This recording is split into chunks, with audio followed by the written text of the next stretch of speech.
to try and say a few general things that I hope will be helpful, and also try to finish touching on the rest of the nodes, the rest of the aspects that we haven't touched on. And time is limited, so it will be a brief touching on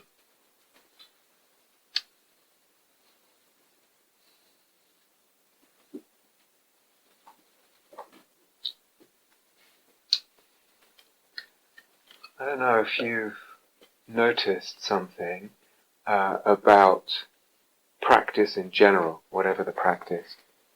If you've been in an environment, in a climate, in a community of practice on retreat or off retreat, where some particular practice or quality is emphasized, mindfulness, metta, focus of mind, ability to stay with the breath, or whatever it is, or soulfulness.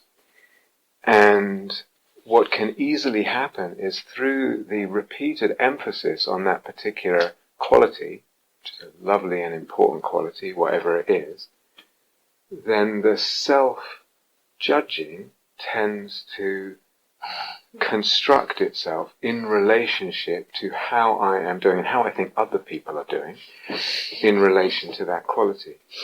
Right? Same with soulfulness. So this is really, really important to just know the sort of wily patterns of inner critic, self-judgment. It's a dependent arising. If we were here emphasizing something else, it would construct itself in relation to that quality. So this can happen in relation to anything.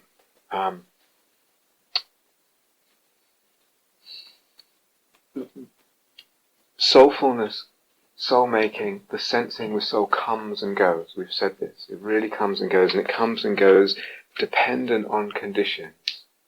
Inner, outer, past also. Our conditioning, the way we have been formed and cast in all kinds of ways, at all levels of our being, mentally, emotionally, energetically, relationally, all that feeds into what happens in this moment, or what can happen. Inner, outer, past and present, all those conditions. We would see this if this was, let's say, a jhana retreat. At some point, it would occur to us, a jhana arises when the conditions are there. It's less something to judge oneself about. So we can sometimes put too much pressure on ourselves to have experiences of soulfulness and to be sensing with soul all the time, or this or that. Can there be a kind of attitude, again, somewhere in the middle way between an over-pressuring or an over-forcing for something and kind of not taking care of the conditions that we can take care of, not nourishing, not feeding in those conditions. Soulful in our culture, soul making is unfortunately not a habit for us. We don't.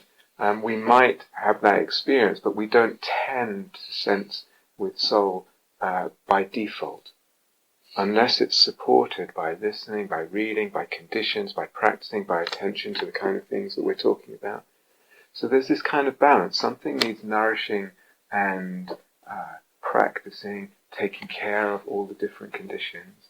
And I can't force it. I can't pressure it. I can't. Soulfulness on demand is not really possible. So related to that, again, I just want to emphasize that what we're doing here, we're talking a lot about imaginal practice and sensing with soul, etc., but it's within a larger context of this larger palette. You know what palette is? Like a painter? Yeah, different colors, different kinds of practices all of which kind of help nourish the being, but also nourish the sense of the soul. So imaginal practice sits alongside gathering the nourishment in the energy body and the harmonization, the well-being. It sits alongside taking care of my heart and the woundedness or the pain that comes and goes there. It sits alongside metta practice and emptiness practices and working with desire and letting go. Letting go of desire, dropping whatever involvement. All of these are part of the colours of our practice palette, the colours of our artist's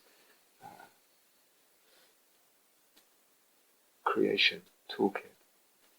So you can really think about moving fluidly and kind of balancing between these practices, different practices, really important.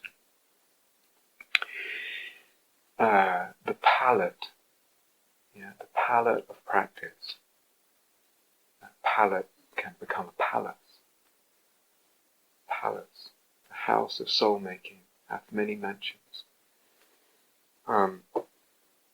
And, sometimes when we're on retreats, I've got a week and I've really got to, I want something to happen this week.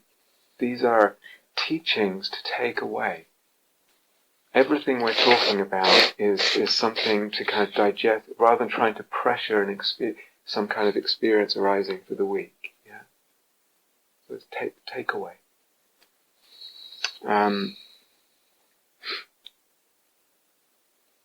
Soulfulness, soul-making, sensing the soul, arises, like all things, dependent on a whole host of conditions coming together in the moment, influences from past, present, inner and outer. And it happens not in a linear way, not in a smooth way. In other words, what we experience is some kind of opening in a sensing the soul, or some kind of sense of soul-making, and inherent, intrinsic to that process of soul-making, or that sense of soul-making, is this expansion that we talked about.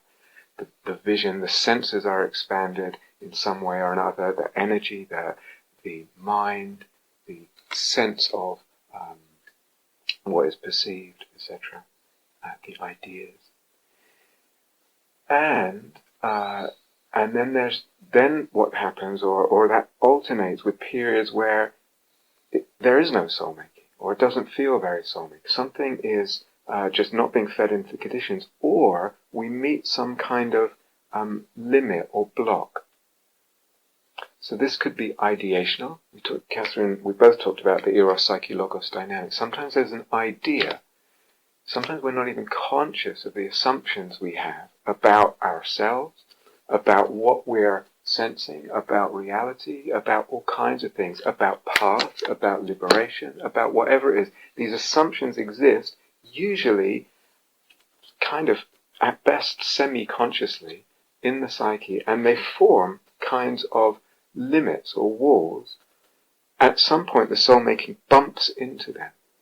But there can be other kinds of walls. There can be, or limits, that kind of lock the soul-making for a time being. For instance, there may be some kind of block or limit in the way, in how much the libido, the life force, is allowed to move in the being and flow and open things up. And sometimes, for all kinds of reasons, the flow of the life force is blocked in our life, or blocked in certain areas. It could be just an energetic thing, or just in terms of our enthusiasm, our love. Something arises and it quickly gets quelled or shut down. Sometimes it's so quick that we just have an instant, a flicker of liveliness, and then something gets shut down. That can be energetic, it can be psychic, it can be all kinds of things. Or sometimes or sometimes in relation to the eros, that we're a little bit suspicious of that much eros, and especially if it's sexual. And that suspicion or that prevention of the flow of eros and the fire of eros also forms a kind of limit, hopefully temporarily.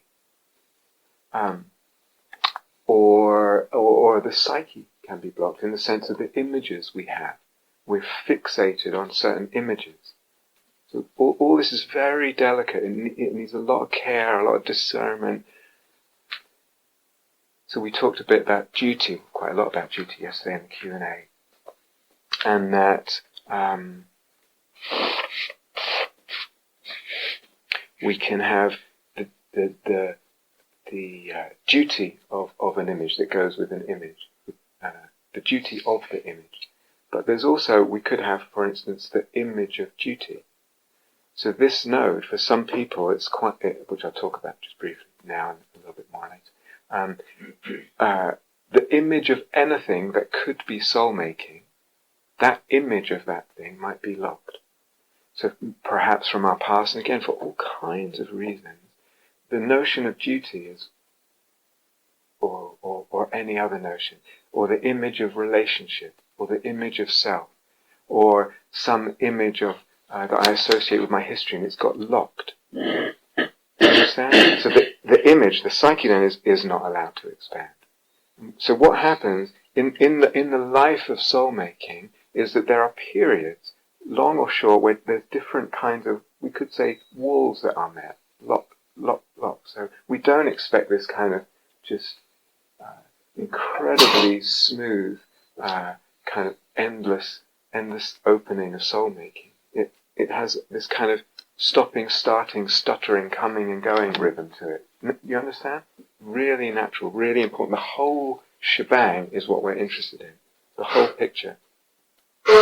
And as I said, sometimes those walls, those blocks are just shattered through. They're just broken in what can sometimes feel very dramatic, but also quite difficult, what I call the breaking of the vessels, borrowing Kabbalistic term. And sometimes it's just very gradual, something stretched, and sometimes we're locked and we don't even realize we're locked and it's going on. So all this is interesting to us and to be expected, rather than not having, any soul making today, or it feels flat or whatever. The question is, what is there, and what can I work with, and what can I become aware of, and to expect that kind of pattern. Yes?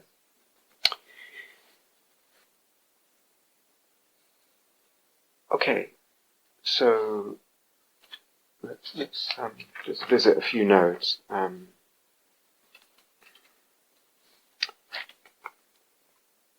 think we're on 23, which is the fullness of intention. So,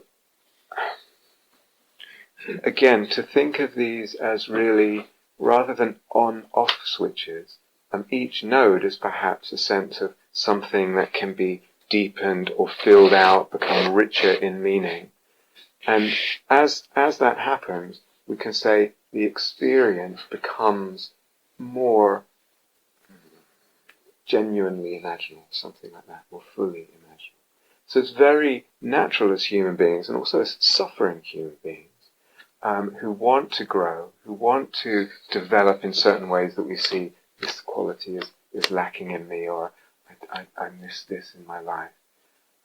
It's very natural to want to appropriate any practice for the sake of that self-development, and for the sake of that, also that easing of dukkha. Of course it's normal. And so I think what we're saying is not that shouldn't happen. Of course it's going to happen, and it's healthy and it's normal. But at some point, there's one, maybe you've had this sense already, you can kind of glimpse a bigger vision of intention, a bigger possibility.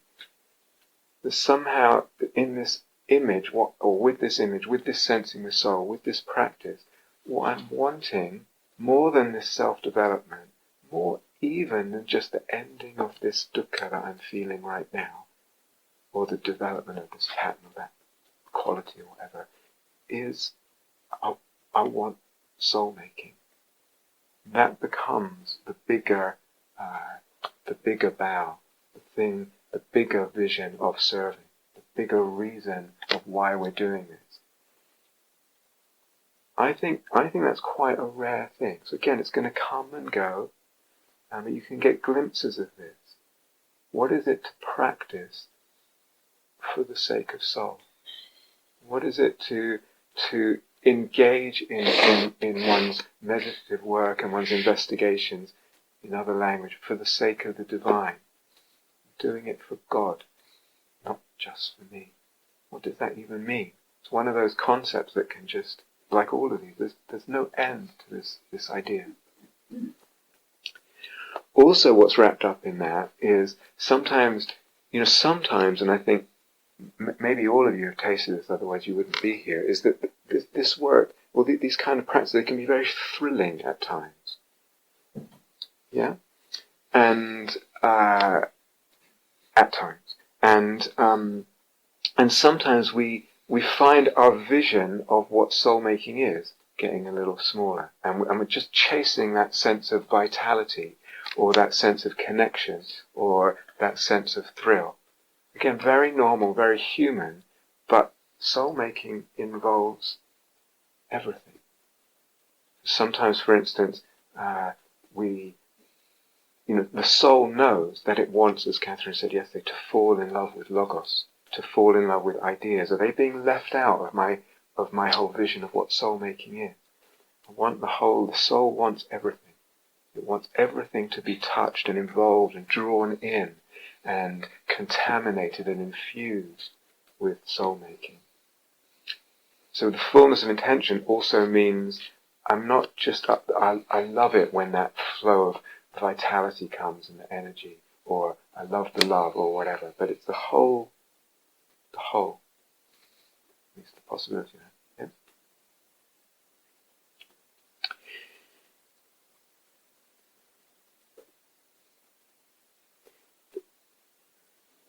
But again, sometimes you can't force this so much as you might notice this at times, or you might just gently remind yourself of the possibility, and then something opens up more imaginal, so to speak. The 24th node is duty, and we talked quite a lot about that in the Q&A. So it's interesting, again, if we think about connecting nodes with each other. So there might be a sense of duty in relation to an image, that it seems to communicate to me or hand me this sense of the possibility of picking up and engaging and assenting to, the possibility, the invitation, not the forcing, the invitation to assent to some kind of sense of duty. And part of my job is discerning what that is. If we pair that duty with, for instance, the node of divinity, then it has a certain flavour to it. If I pair the node of duty with the node of creation discovery, and emphasize the creation, then it modifies the relationship, the other one, the connection we've made with divinity. Do you see? Because oftentimes with divinity, what tends to happen for human beings is it gets very rarefied and very kind of solidified. Does this make sense? Could you repeat that? Yeah, so duty is a loaded concept, right, for many people. It's not an easy one in our culture. There's probably historical and social reasons for that. So sometimes people can hear the word duty and it's a bit like now there were 27, there were 28, but I only seem to remember 27. And that could happen with any of them. Sometimes, some people just relate to it completely fine. So what I was trying to say was that we can think of duty on its own, and then we bring our history to that. As I said earlier, we bring already an image of what duty is. And I might have got that image from who knows where. And that can be constraining. If I connect nodes, and I remember, divinity, then in relation to the notion of divinity, my sense of duty can get very hard, and that's why we talked about that fundamentalist, terrorist, it's all very hard and rarefied sometimes. If I connect the node of duty with the node of creation discovery, then the whole sense of duty becomes less rarefied, because it's got that element of like, I'm participating in the creation of this duty. It's not just some absolute objective truth. Yes? So there's a way that not just the nodes, but also the interrelationship with nodes. As I said, sometimes they are aspects of each other, and sometimes they kind of balance each other. Yeah. I'm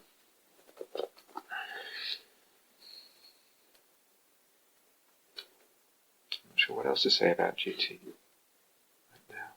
We talked about it a lot. So I think I'll leave it.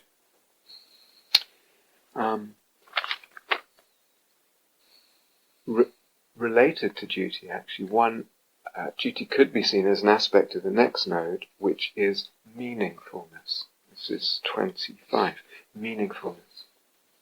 So I use that word, I hope I'm using the word correctly in English. Meaningfulness means more than meaning.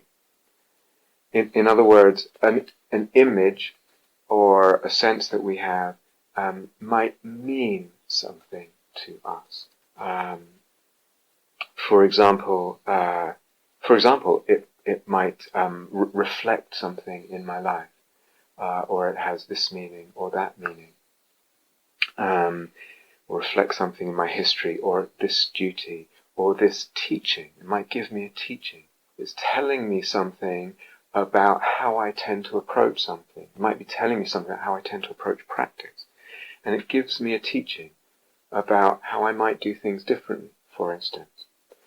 But that teaching is one meaning, that the image is pregnant with an infinite possibility of meanings.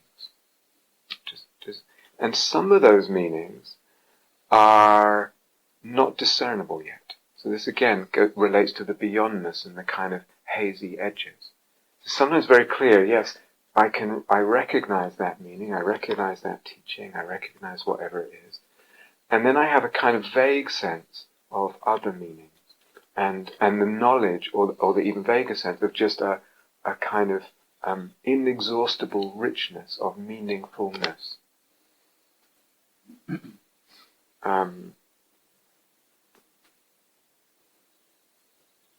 This relates to the 26th node, infinite echoing and mirroring, which I think, again, we touched on yesterday.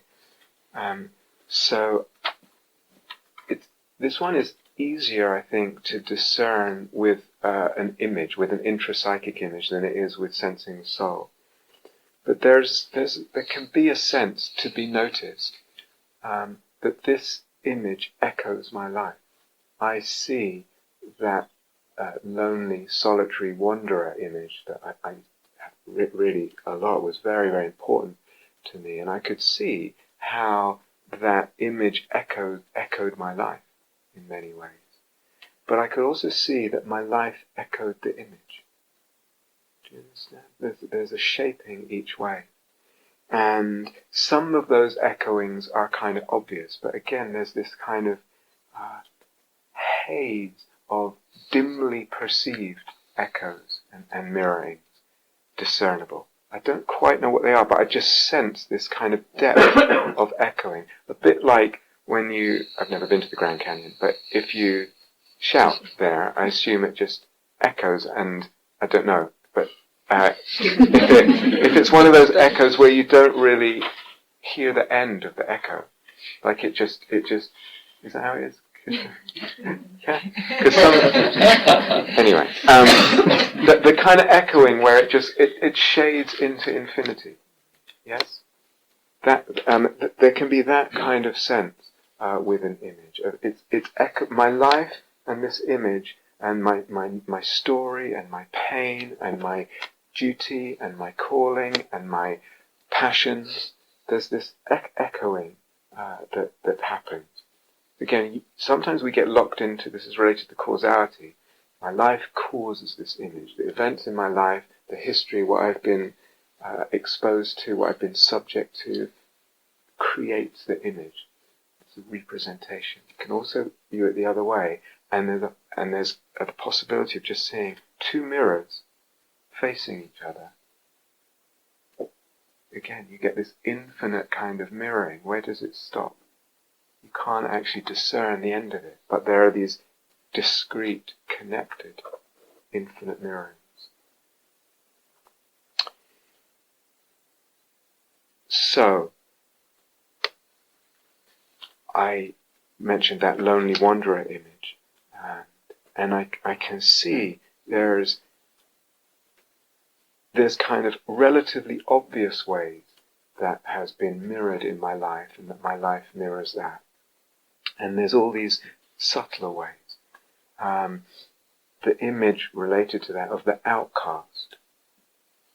Sometimes we identify too much with something in our life. I am the outcast. I feel like the outcast. I am the lonely one. I am the lonely wanderer. I am broken. I am the broken one. This infinite echoing also implies this separation. I am that and I am not that. It is other than me. When we have that separation but echoing, but interconnected echoing, there's more possibility for it to become imaginal, because I'm not just stuck in I am broken. I am outcast. I am the one on the edge. Oftentimes it was a kind of, not a meta image, but a sort of, in the beginnings of my trying to experiment with imaginal practice, I used to have an image of being in a prison cell, like down in a dungeon somewhere and left there alone. And it was actually lovely, and it became for a while a kind of fertile place where images would come into that space. But there was something in me and in my life that kind of, I was going to say identified, but it's not. I could feel that echoing.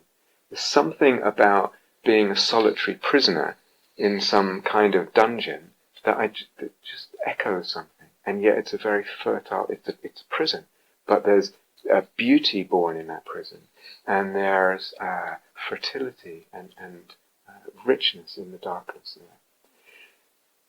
there. I'm not then because they're separate. And there's this echoing of two things: the image and the life. There is the possibility of fertility. If I'm just identified with being imprisoned or outcast or the lonely one or broken or the sacrificed one or the victim or whatever it is, the identification doesn't allow the thing to become rich in the imaginary. Do you understand? These images of ancestors, they are other and I am them. I am them and I am not them. I am in the lineage of those ancestors and I am not in the lineage of those ancestors. I am heir to them and I am not heir to them. There's something in this together, connected but separate, echoing, mirroring, and the mystery of that in the infinity of it. And again, a lot of this is subtle, and so it's more like we just sense that possibility. It might be quite dim, but that can be enough to ignite that node and allow the thing to become more imaginable. It's a little trickier to see with sensing the soul, but actually a couple of people, even on this retreat, have alluded to it. I might be, again, relating to a tree or sensing a tree with soul or whatever it is. And there's a way that my energy body experience and my psychic experience starts to mirror that of the tree. I come into some kind of resonance, also of sensibility and of energy body texture, the solidity, the way that the tree knows is echoed in my being. Yeah, possibilities there.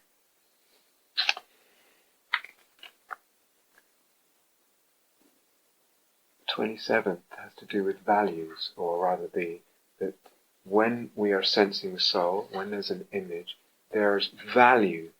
What is valuable is implicit in that. Now that's also part of meaningfulness. In other words, this pregnancy of meaningfulness includes values.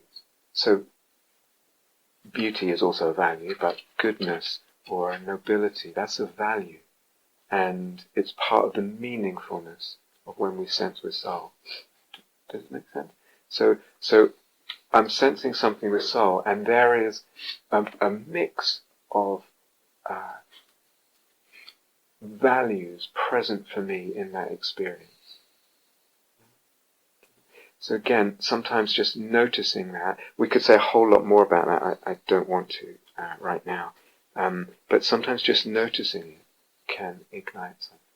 Sometimes you might bring to mind someone you know and love, or something you know and love, and bring them to mind and steady the attention on them and open the energy body and tune in to what you value there. And that can begin to open up, make that thing, that person, that being, let it become image for you, become imaginal. There's also the possibility, so we touched on that the person who wrote the note and mentioned this Aslan from The Lion, the Witch and Wardrobe, this sort of lion king, really, and somehow meditating, finding themselves in a kind of quasi-jhanic space that was imbued with the particular character of this Aslan without the form of Aslan. There's an image, we could say that's still an image, without the clear form, it's still an image. But it's possible at times to even extract the value from an image. So I wouldn't do too much of this, but for instance, within one of the qualities of Aslan, I would say, and maybe the person would say differently, but that's just for the sake of example, there's nobility. Aslan's a very noble being. And so nobility is a quality or a value. And it might be that here I'm meditating on Aslan and it's a form, and there's the sense of the lion, and then that may go to some kind of space of Aslanness, and within that one may tune into the nobility. And then it's like the essence of that value, one can meditate on that. I really wouldn't recommend, I'm just mentioning it as a possibility, but it's mostly not what we're doing now. Or beauty. This is interesting, because one might be sensing something with soul, or it might be an internal image, and it feels very beautiful. Maybe it's connected to a form. I'm hearing music, and actually it came out of some dukkha in relation to music and no longer being a musician, etc. And then I let the mind spin this music, create music, sort of improvising music, and let myself be touched by that music. And then there's a possibility of saying, oh, there's beauty here. And I'm just mentioning this as a possibility. It's possible to sort of extract the essence, or let the essence of beauty extract out of that, but it's no longer even tied to a form. The music has faded, and it's just kind of pure beauty. And just mentioning it as a possibility without wanting to kind of suggest that too much as a line. And the last one is participation, the 28th node.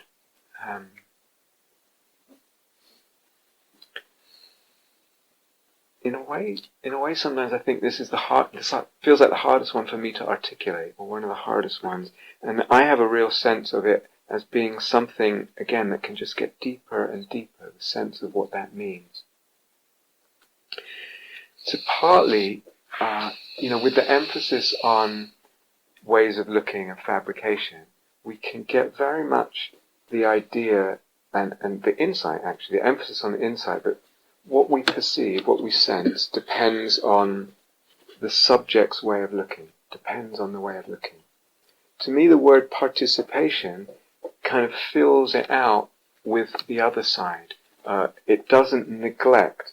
There's some sense of an objective pole there, some kind of objective pole of value, of sacredness, of reality.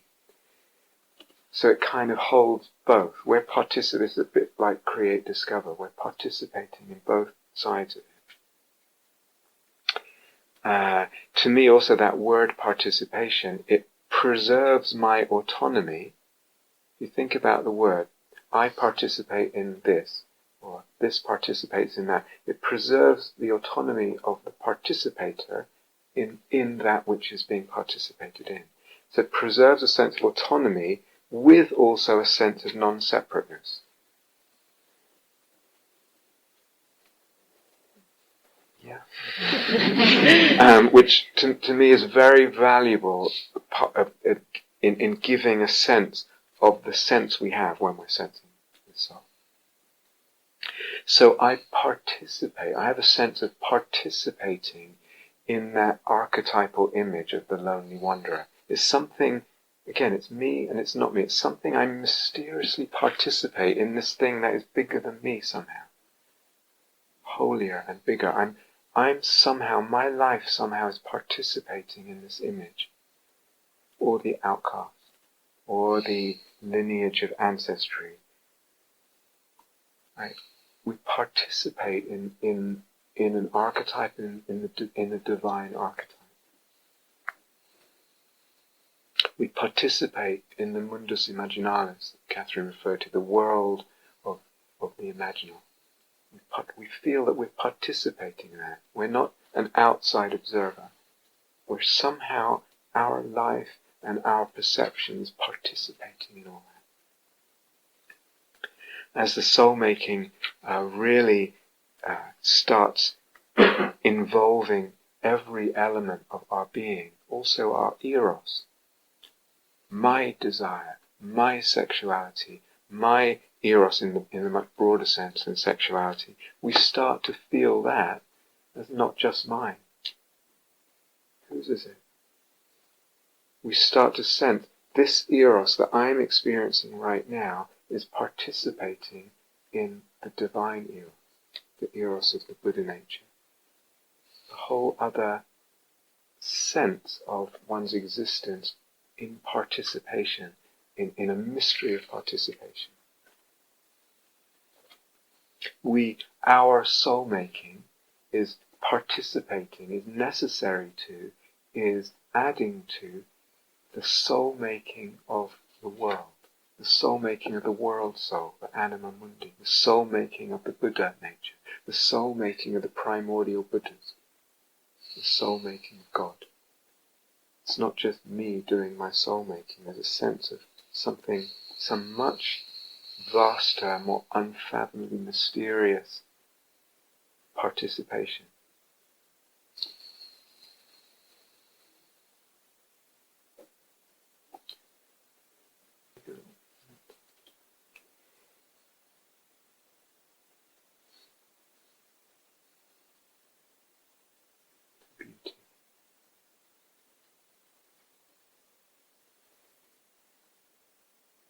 Invite you to view all this as a journey, as an adventure, rather than a demand, rather than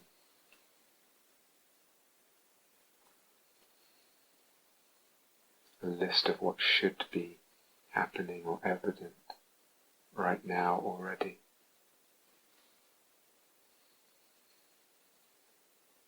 Invitation to an adventure,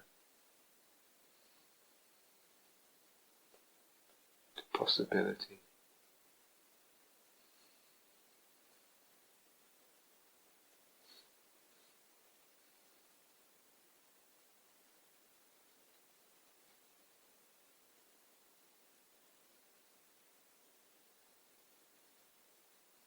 The coming and going of things, and the coming and going of soulfulness. Whatever is arising right now, whatever is here today, is really, really fine and part of that journey.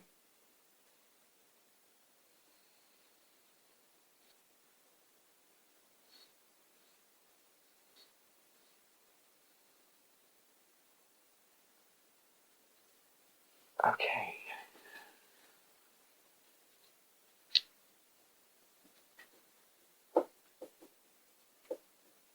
So, I think I'll stop there. That's 28 now.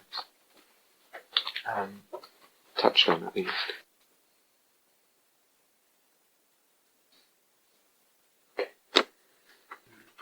Let's have some quiet.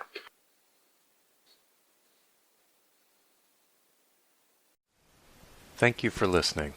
To learn how you can support the teachers and Dharma Seed, please visit dharmaseed.org/donate.